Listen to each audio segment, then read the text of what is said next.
Hello and welcome to another edition of the Father and Son Pastime Podcast. I'm Patrick. I'm Kevin. How are ya? That's my dad. Dad, it's a very special edition. It is the trade deadline day. It is August 2nd of this recording. Yes. But we're not talking about what's happening on August 2nd so far. We're in the midst of it, the thick of it.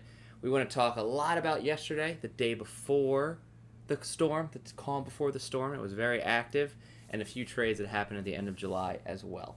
Yeah, it was kind of like, I think Juan Soto was just the one that was holding up a few things. So I think now that, hopefully that will be cleared up today. But I think a lot of people are waiting for that shoe to drop and then let people start going dealing. I think today will be a very busy day in Major League Baseball. We will be doing another recording after the deadline, after 6 p.m. Eastern Time, on all the trades that happened today, whether it's 2 or 4 or 40. I personally hope for the 40. I think that we'll talk about the first real big trade. I don't think you want to talk about Vogelback going to the Mets. Probably is Benintendi. What do you think about that trade for the Yankees and the Royals? The Benintendi one, I think, is going to help the Yankees tremendously. I think it shores up, some of their defensive woes they're having out there. Matt Carpenter is not a corner outfielder. I think they put him in right field. He was okay, but let's face it, they added a left-handed bat, defense-minded, slow speed, was just big for Boston, and I think he's back in the AL East, and I think he's going to be a huge addition. Great move for the Yankees. I think that if you think about it, that's one of the better ones we've had so far. Another big trade was Luis Castillo. On this podcast, I said he wasn't going to get traded. You were confident, Dad. Thoughts on that move for Seattle or for the Reds? I like it for Seattle. Seattle is, like last year they came so close to getting to the playoffs. This year, I think they're going to do whatever it takes to make the playoffs. They have some good young players, i.e. the home run derby. Julio. Yeah. So I think he's one of the young bright stars for Seattle. I think, again, in my opinion, hopefully they'll make the playoffs just to get, some new teams involved. Great trade, gives them another pitcher. So again, I don't think Seattle's done. I think there are going to be more moves today. I will say this should end the drought of playoffs for the past 21, I think, years for Seattle. So it'll be nice to see the Mariners. Who was on the team that when Seattle was so good? Who was that cornerstone again? I forgot his name. Well, the last time that the Mariners made the playoffs, he was off the team. We're talking Griffey. Ichiro's rookie year was the last time they made the playoffs. But it is kind of interesting how there's always a stud outfielder for the Mariners when they need to be good, whether it's Griffey, Ichiro, or Julio. It seems to be a trend that you need to have this. I know Ichiro wasn't that young in comparison to Griffey and Julio, but a stud outfielder that is rising, new. Rookie of the years. That's kind of funny how all three of them will be rookie of the years. Can carry a team. Yeah. I love the Mariners. Obviously, I'm a Sox fan. That's why I'm trying to will some buyers into them. We'll talk more about what they were doing yesterday. We'll see what happens by 6 p.m. today with the Red Sox. But Mariners are kind of my second team, really because of Griffey. So I'm happy for them to get Luis Castillo. I don't think, you had to do what you had to do. It obviously that Noel V. Marte could be that shortstop or third baseman of the future for the Reds. I hope he is, because obviously I hope every trades work out for both people and no one gets kind of shafted or fleeced, as my favorite word of the trade deadline is. Who got fleeced? I like it. I understand why Seattle did it. I'm confident that it'll take him out of the Soto or any other major moves, but could they go for bullpen arms, Nelson Cruz reunion, some other DH outfield thing? Sure, but that's their star. That's their star headliner of the trade deadline for the Mariners. Yeah, he I think will end up being a 1, 2, or 3 kind of starter for him. So hard to argue with Robbie Ray not being the one there, former Cy Young. Correct, but I'm just saying that it adds to them. And let's face it, pitching will take you as far as you can in the playoffs. Yeah. Kind of Atlanta proved that last year. And if they can get past that first round of playoffs because they have Ray and Castillo, they only need 2 games. And obviously, I think if you put them up against the Astros and the Yankees on, again, right now at 1:51 p.m. August 2nd, they're not as good as those rotations or offenses. But we shall see what happens in the next 5 hours. Dad, any other thoughts on some of these minor trades before August? Like I said, Vogelback to the Mets, Perez to the Mets, a lot of Mets. Tyler McQuinn and that other player to the Mets. Edmundo Sosa to the Phillies. Give a little relief there. I think the Padres made a nice trade for Hader. Well, that's the first. That happened sorry. yesterday. Oh, so we're going backwards. Yep. Okay. No, I'm just seeing if there's anything before we jump into. I have lots of thoughts on the Brewers. Chris Martin to the Dodgers and David Peralta to the Rays. Any of those trades you want to talk more about? No, I did a little more research on the Chris Martin for Zach McKinstry trade. Apparently, McKinstry is a good player, just never could get in a lineup with the Dodgers, so he kept going back to AAA. But a very good AAA player with a lot of versatility and bats left-handed. I think for the Cubs, this is a bench player that bats left-handed, and that's why they made that trade. But Chris Martin will help their depth in the bullpen. Mm-hmm. Oh, I will say some more about the Rays when it comes to Brett Phillips when we go over yesterday's trades. But obviously, Peralta, in a way, with Jose Siri, forced out Brett Phillips, baseball is fun guy, World Series hero a couple years ago. I like David Peralta. I'm sad that it's almost at the expense of Brett Phillips. I hope Sosa works out for the Phillies. It's always interesting to see two teams that are both making the playoffs make these trades. We're actually seeing that almost as pretty common right now, where we'll get to tomorrow, where we'll get to yesterday, where Houston and the Braves made a trade of two pitchers because both needed those areas, starters and relievers, but they're both, they were literally played each other in the World Series last year. So it's just kind of interesting to see how teams aren't just prying the talent and the rentals away from these, the teams like the Royals or the Tigers, the Rangers, the Angels. I don't know why I went All-American League there, but you get it. They're seeing the talent across all 29 other teams and seeing how they can benefit. So I just thought that trend started to emerge before the first, and then obviously it really kicked into gear last night. Yeah, the Reds were involved in a lot of early trades, so they're destined to have a high draft choice next year as well. I was really getting worried until the first, Dad, because the only people that were really doing anything were the New York teams. Yes. And then obviously Seattle made the trade for Luis Castillo, but it was those three teams in terms of doing anything of value. And then you wanted to talk about Hader, so let's talk about Hader. Now we're on August 1st. A ton of trades that I have 1, 2, 3, 4, 5, 6, 7, 8, 9, 10, 11, 12, 13, 14, 15 trades of varying degrees of... Some had predicted it'd be a high number of trades. I think most people did. But 15 trades on the first. I would not have said that many for the first. Definitely for today. Let's talk about Hader first. I think that was the first... We talked about, again, good teams lining up to see how they can help each other. That theme is going on. You trade Josh Hader as the best closer in baseball. I mean, you may not agree with that number-wise, but he has the most saves right now. For Rogers, Dinelson Lamet, and two minor leaguers that have some value, in my opinion, to the Brewers. Dad, what are your thoughts on that trade? Well, it's funny. I mentioned this to you yesterday.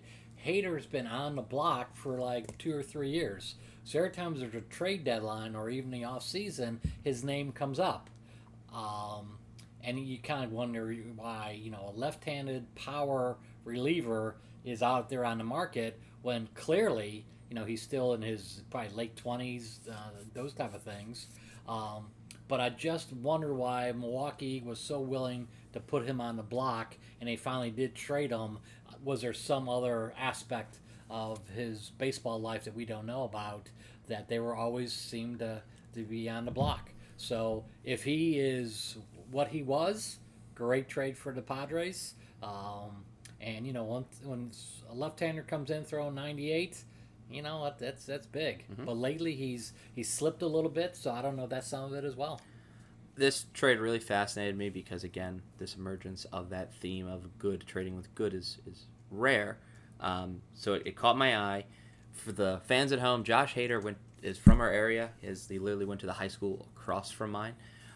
So he's a local guy, so it's great to see him, be successful One of the dumbest trades the Orioles will ever make because they got good old Bud Norris about a decade ago for Josh Hader. Brewers are one of two things, and I think at the end of today we'll see, and I'll give more thoughts on this next podcast. They come across, if this is their only move, as cheap. They have gone on record as they saying they do not believe closers should make this much money. Looking at arbitration, he still has a year and a half of team control left. He should have been on pace for about $17-18 million for one inning, 60 times a year. For the Brewers organization that doesn't have as much money as the Braves, the Dodgers, the Red Sox, etc., they were not willing to do that.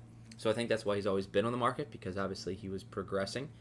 With a year and a half of team control left and the money pressing, I think Milwaukee saw an opportunity to trade for him. So right now, to me, they just stand out as cheap. I think Rogers is good, but he's a free agent at the end of the year, so obviously they're going to let him go. Lamet is not having the greatest year of a bullpen pitcher, but does throw hard. And the two minor leaguers, just like anything, we'll see what the prospects become. I read something about this trade that Brewers just lacked enough prospect depth to put another package together. So a lot of people think that either Rogers, again, because they really think Devin Williams is going to come into that closing role, so Rogers could be redealt today. Probably not Lamet, but the two minor leaguers could also be repackaged in some way today. Okay. Reason they did that trade yesterday as opposed to today kind of lends credence to maybe there's something in the works for Milwaukee. Yeah, Lamet at one point was like in the top 5 minor league prospects for the Padres. Yeah. So yeah, he has a lot of potential. I think he has trouble, a little bit of control problems, so trying to harness that. But again, I was surprised that he went. And again, Padres like to pull the trigger, and it's right now that gives them a star in the bullpen. Yeah. Well, Dad, speaking of bullpen, and I know you're a Cubs guy, do you have any comments about Chris Martin on the 30th or Efros, I hope I'm saying that name right, yesterday to the Yankees? You know what? I did a considerable amount of reading on both. Efros was one of those guys that was a struggling minor league pitcher, and he was in like 26, 27, and they said, you're not going to get past AAA, and he learned to throw sidearm. Okay. And all of a sudden, he learned to throw a sidearm with control, and it gives him a different kind of look out of the bullpen. And he was successful when he came up with the Cubs. Who they got was Hayden Wesneski. Apparently, the top 8 prospect within the Yankees has really high upside. So right now, they traded a young reliever with control to the Yankees to help their bullpen, which is in a little disarray right now, between injuries and everything else. So they got an effective reliever that's a little different, and the Cubs got probably a starting pitcher for the future. Good trade for both teams. I think the Yankees will benefit from having a sidearm, a right-hander come out of the bullpen that you don't see often. Good trade for both teams. Okay. I was surprised to see, again, he wasn't on my radar as a trade candidate, had so much team control left. Correct. For the Cubs just to give him up. But hey, it's the Cubs. The one little nugget, the assistant pitching coach for the Cubs was Hayden's manager in the minor leagues last year, so he's the one that said this is the guy to get. So they had a little inside information. So I think they say this guy, if we can get Hayden for Scott, then let's make that deal, because I think long term Hayden has a much better future. Again, the theme here, and I'm gonna do 2 names. It's like, hey, if someone has value in a reliever and you think this year's a fluke, trade him while you can. Garrett Clevenger of the Dodgers went to Tampa Bay for a prospect, and Anthony Mizowitz from the Mariners went to Kansas City for a prospect. Again, Kansas City being involved here was kind of interesting. Any kind of thoughts on that, Dad? Or it's just like, it's the bullpen guy, who knows? I think there'll probably be 20 bullpen pieces changing teams in the next few hours and everything else. I think, again, it's all about depth. So we're seeing some stars being traded in the last 48 hours or whatever. But I think normally during this deadline period, a lot of utility guys, a lot of bullpen pieces change teams, because that's when you build a depth. So a lot of times it's just depth pieces. And let's face it, pitchers get hurt, so you don't want to be short on starting rotation or the bullpen going in August and September. The last reliever I forgot to mention in that kind of like, sixth, seventh, sometimes a reliever is Matt Bush from the Rangers to Brewers. So they did buy another bullpen arm if they're moving people around the bullpen. Again, credence that Rodgers may not be there for long. Matt Bush came in as a shortstop prospect from high school back in, I want to say, 2004. San Diego. Had a very rough go of it. I believe there was some jail time. I believe he beat up some high school kids and has made his way back to baseball as a pitcher. I think he's 37 or 38 now. So it's interesting to see his whole kind of cycle of baseball up and down. So we'll see if he is like Devin Williams and when they make the playoffs punches a wall and breaks his hand too. So time will tell if he's a good addition or just not so much, and they should have maybe not done that. We'll see. Yeah, good for him to make a comeback, though. Yeah. I'm not a big fan of him, but yes. Yeah. Well, he beat up a bunch of high school kids in a high school parking lot and said, "I'm Matt Bush. I'm Matt Bush." Yeah, and then I think the long road back was through independent ball and then through the Rangers organization. I mean, he's gone through some trials and tribulations. Yeah. So. Adrianza, middle infielder, utility infielder for the Nats to the Braves. I think makes sense, kind of with Albies being hurt. They was on the Braves last year in the World Series team. Obviously, I always watch those Braves moves now because of last year, what they're doing. Another Braves move, and we can talk about both these at the same time, was the last one of the day yesterday, Dad, but Robbie Grossman from Detroit to the Braves, again, as a DH, corner outfielder. Yeah. Do you think any of these moves have as much value as a Jock Peterson, Eddie Rosario from last year, or not so much? Not so much. Okay. Grossman at one point was a very high prospect for the Tigers. A lot of offensive ability. Just didn't happen with, with the Tigers. He was an okay corner outfielder, but he's left-handed. So I think that, again, that has something to do with it. Gives him a left-handed bat off the bench. Could be a little DH. I did like their trade of pitchers. They got a starting pitcher for a reliever. So Atlanta being like the last, two of the night. I think both were good trades for Atlanta. And again, I have a high respect for that GM. He did a great job last year, and he's trying to get the pieces together to make a run this year. Them and the Mets are going to go head-to-head for, I think, the rest of the season. Alex Anthopoulos, if I said that right. We'll talk about that trade, Dad. Jake Odorizzi for Will Smith. No, not Slapgate.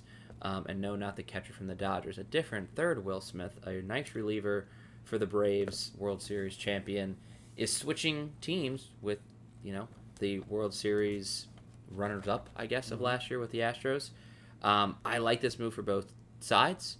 I think Spencer Strider, who is just a breakout stud for the Braves, is going to be shifted to the bullpen because he's getting up there in innings for being so young, and they need a starter to replace him. And Odorizzi has plenty of playoff experience. He's a nice, stable veteran to that core. It reminds me of the Charlie Morton move, again, former Astro coming to the Braves. I like this trade a lot. I think that the Astros bullpen still is one of the best bullpens in baseball.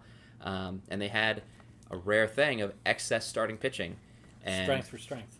I know Odorizzi and Urquidy, hard names to say, were one of the two names that they would be shopping. So I think Jose Urquidy is staying, and obviously because Jake is gone. But yeah, I like that trade a lot. Yeah. But again, good teams trading with each other is happening. Yeah. Yeah, there's not buyers and sellers. It seems to be buyers and buyers if you can help each other. If you can help each other, I think the sellers, well, we're going to get to all the names, obviously, what to look out for today. But yeah. Biggest pitching name outside Luis Castillo, that is now, I think, off the board with Frankie Montas. They attached a bullpen arm as well. So now the Yankees have Trevino and Trevino, a catcher. I mean, that's a battery combo. For four decent minor leaguers, but not the top two, not Peraza or Volpe. So I thought this was a huge win for New York.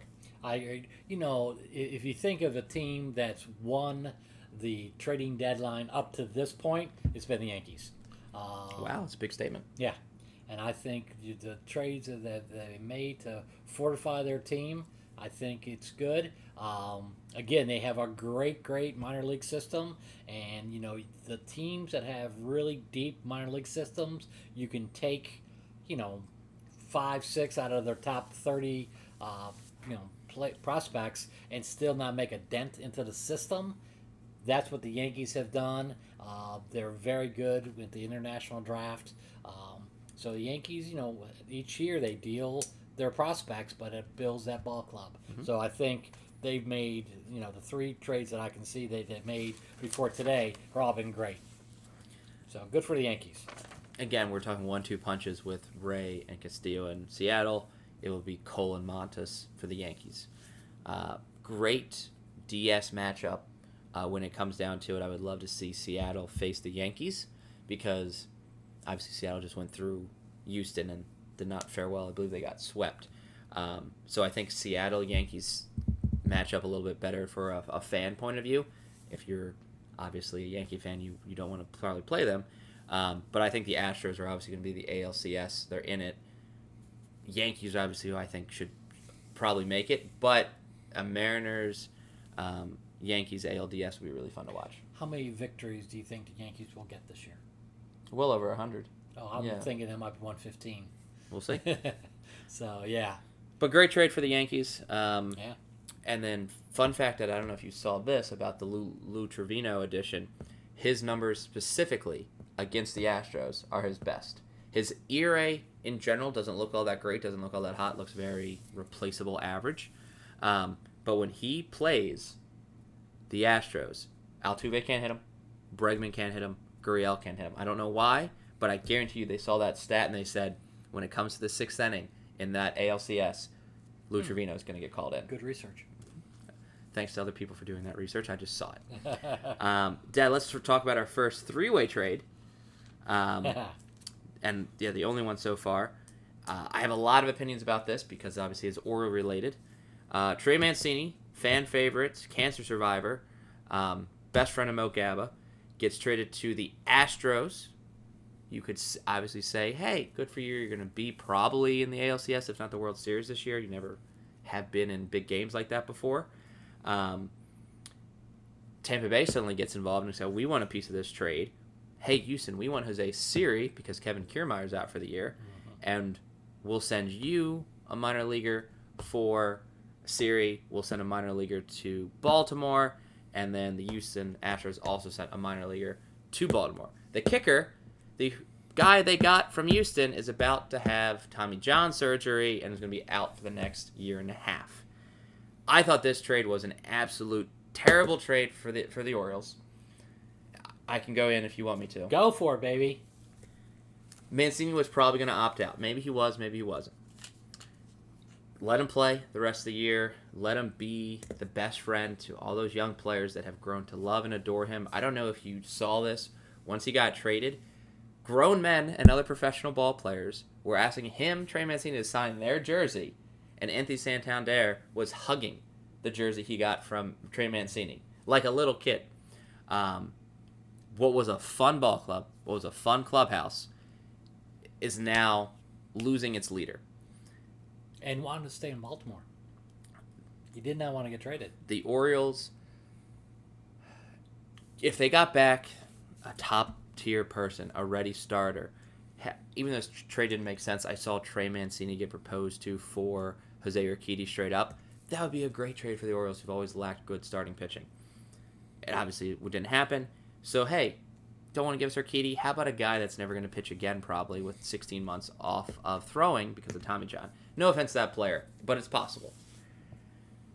You lose that momentum. You lose the good feelings of the year. And you just lose a piece of what the fan base loved when they were finally coming back to Camden Yards. I think no amount of money made this deal make sense. I'm with you 100%. Speculation was he was going to get traded to the Mets to get reunited with Buck Showalter. Was his first manager. Maybe the Mets didn't have enough pieces. That's hard to think about. But I thought he would end up with the Mets. But he's with Houston. He'll make the playoffs.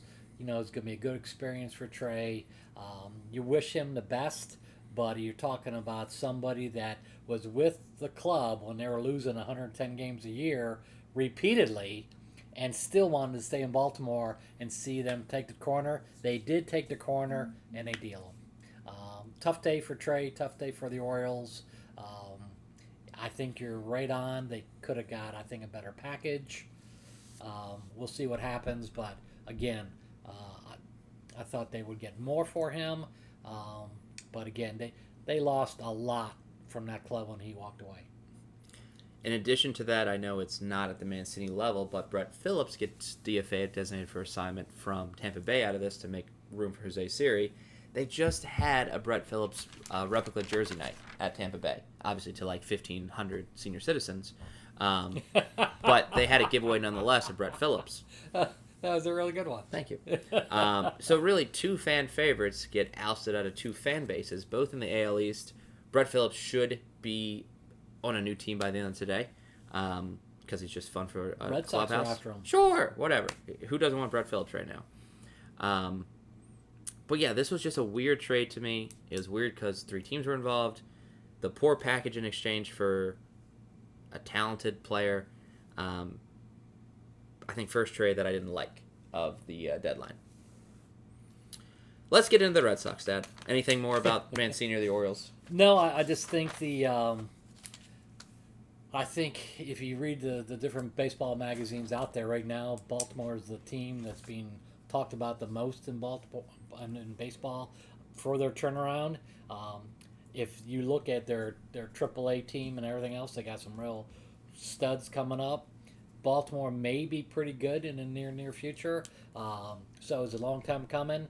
I just wish that Trey was part of that team next year. I don't think he ever was in the long-term plans. I think you're correct. All right, let's talk long-term plans because clearly that's what Red Sox are thinking about. Because I don't know. Red Sox have a .500 record. They won last night against the Astros to be .500, but before that game, they made 3 trades over the course of an hour. If you don't follow the Red Sox like I do, this is why I'm going to go with why I think they did the things they did first and then go into the details of the trade. A little backwards of what we've been doing. Heim is the GM, Heim Bloom. Ever since he got to Boston, this is the same guy that dealt Mookie Betts and David Price together to save money. Again, terrible trade. He's doing the same thing here.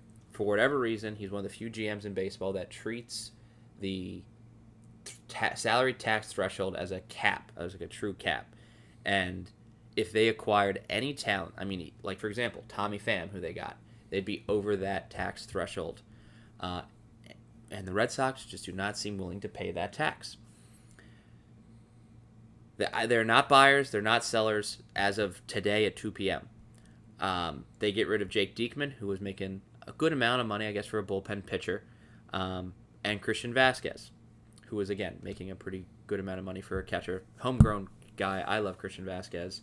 But they deal one to the team they're playing, who will be playing. Christian Vasquez will be in a Astros uniform tonight, playing the Red Sox in Houston for 2 minor leaguers. Really happy with the minor leaguers they got. They do look to be talented and capable of making the show. And then they trade Diekman to the White Sox to get basically their backup catcher, Reese Mcguire, for the rest of the year. Very good defensive catcher. Correct. Kind of opposite of Vasquez in that idea. I mean, Christian's a good enough catcher, but I think he's more offensive than defensive. And then they get Tommy Pham from the Reds for a pair of boxing gloves. I mean, a player to be named later. And it's also like all this happened in a matter of 60 minutes, and it's a lot for Red Sox fans to process because, hey, we kind of have our corner outfield set. Is Pham a fourth outfielder? He's not a difference maker. He's making a couple million, $3-4 million. We get rid of Diekman and Vasquez just to try to stay under that tax line. We can't compete with the Yankees. Probably not with the Blue Jays. I'm pretty confident the Blue Jays will add moves. The Rays are making moves, albeit small moves. So if we're selling, why do we go out and buy? I mean, I understand McGuire, but why do we go buy Tommy Pham? The next 4 hours for the Red Sox will be interesting to see if JD, Nate Eovaldi had a great game last night, and possibly some other bullpen pieces go to save some money, or if it's just this weird buying and selling, standing pat, like trading JD Martinez, about getting Brett Phillips, and I don't know, trading for Martin Perez for the Rangers. Is it just like a roster shakeup? I don't know. The second podcast that we do, I think I'll have more answers. I think you're correct. The Tommy Pham one, always, when I saw that, and then a player to be named later, that was definitely Cincinnati say, we need to give this guy a new venue. Mm-hmm. So we'll see how he fits in and everything. It was interesting. I read a lot about this Reese Mcguire from the White Sox. Apparently his metrics behind the plate are outstanding. Throws out more than 30% of the runners. Calls a good game. So apparently that was an upgrade defensively. So maybe that was part of it. Again, Astros, they needed another catcher. That hits.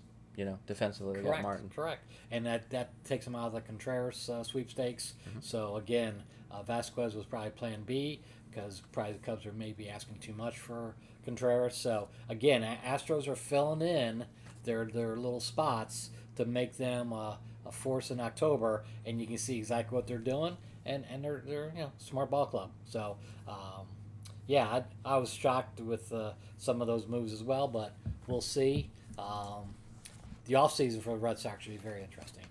Yep.